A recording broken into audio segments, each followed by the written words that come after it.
Johnny master ప్రస్తుతం 2 తెలుగు రాష్ట్రాల్లో ఈయనపై నమోదైన కేసు సంచలనంగా మారిన విషయం తెలిసిందే. ఆయన వద్ద అసిస్టెంట్ కొరియోగ్రాఫర్గా వర్క్ చేసేటువంటి యువతి ఆయన మీద లైంగిక ఆరోపణలు చేస్తూ ఆ కేసు అయితే నమోదు చేయడం జరిగింది. పోలీసులను ఆశ్రయించగా పోలీసులు అయితే జానీ మాస్టర్ మీద కేసు నమోదు చేసి ఆయన కోసం గాలింపు చర్యలు అయితే చేపట్టారు. గత 3 రోజులుగా జానీ మాస్టర్ అయితే అజ్ఞాతంలో ఉన్న విషయం తెలిసిందే. ఆయన ఎక్కడున్నారు ఏంటి అనే సమాచారం కోసం పోలీసులు అయితే తీవ్రంగా గాలించారు. అయితే ఆయన ఆచూకీ లభించిందని తెలుస్తోంది. అలాగే ఆయనను హైదరాబాద్ ఎస్ఓటి పోలీసులు అదుపులోకి తీసుకున్నట్లుగా మనకైతే సమాచారం అందింది.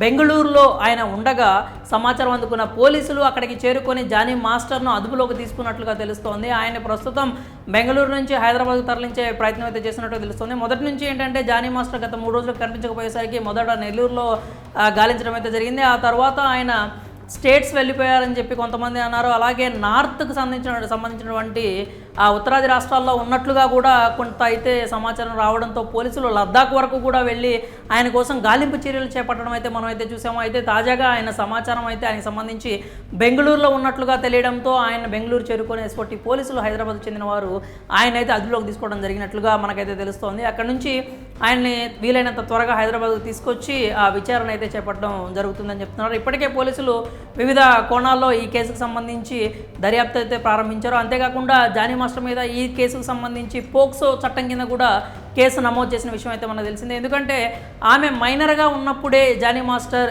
ఈ లైంగిక వేధింపులకు పాల్పడ్డారు అంటూ ఆమె వివరాలు అయితే తెలియజేయడంతో ఆమె కథనం ప్రకారం పోలీసులు అయితే పోక్సో చట్టం కింద కూడా జానీ మాస్టర్ మీద కేసు నమోదు చేయడం జరిగింది. అలాగే ఈ కేసుకు సంబంధించి మనం పూర్తి వివరాలు చూసుకున్నట్లయితే ఆయన దగ్గర ఈ అసిస్టెంట్ కొరియోగ్రాఫర్గా యువత అయితే వర్క్ చేయడం జరుగుతుంది. ఇక్కడ హైదరాబాద్లోనే కాకుండా ఎప్పుడైతే అవుట్డోర్ షూటింగ్స్కి వెళ్ళినప్పుడు కూడా చెన్నై కావచ్చు, ముంబై కావచ్చు వంటి ప్రాంతాల్లో కూడా అవుట్డోర్ షూట్కి వెళ్ళినప్పుడు ఆయన మీద ఆయన ఆ యువతి మీద లైంగిక వేధింపులకు పాల్పడ్డారని, అత్యాచారం చేశారు అంటూ ఆమె అయితే ఆరోపించడం మనం చూసాము. అంతేకాకుండా నార్సింగిలోని తన నివాసంలో కూడా జానీ మాస్టర్ ఇలాంటి అఘాయిత్యానికి పాల్పడ్డారంటూ ఆ యువతి అయితే ఆమె ఫిర్యాదులు అయితే పేర్కొనడం జరిగింది. అంతేకాకుండా ఎప్పుడైనా కానీ నిరాకరించినట్లయితే ఆమె మీద దాడికి కూడా పాల్పడ్డారు అంటూ ఆవిడైతే తీవ్ర ఆరోపణలు అయితే చేయడం జరిగింది. అంతేకాకుండా అంటే జానీ మాస్టర్నే కాదు అని ఆమె వేరే వర్క్కనే వెళ్ళాలి అనుకుంటే మాత్రం ఆమెకి ఎలాంటి వర్క్ కూడా దొరకనీయకుండా ఆయన చేస్తున్నారని, దాడికి కూడా పాల్పడ్డారంటూ ఆ యువత అయితే తన ఫిర్యాదులో పేర్కొనడం జరిగింది.